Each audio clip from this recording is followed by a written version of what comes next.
So I've been talking about soil lead, but as you know, soils are three-dimensional. They go fairly deep.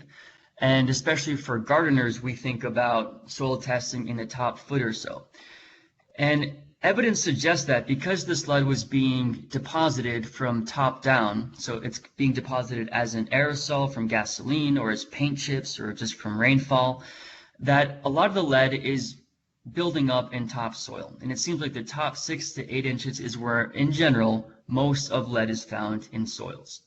This is what the US EPA calls a threshold of action if there's bare soil and there are children present. So 400 part per million in a exposed soil is the threshold at which you need to do something. And that typically means cover up that bare soil, again, to reduce the pathway of direct exposure, meaning kids eating dirt, or if you're an urban farmer, as you till, breathing in those dust particles.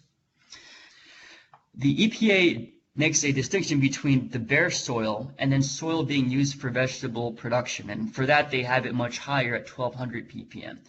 The rationale here is that if you cover up that soil with, say, plastic or wood chip mulch, then there's a lower risk of exposure to you directly. And then the main exposure route is uptake by the plant, which is why that number is higher. And we'll discuss that in a few seconds, or minutes rather.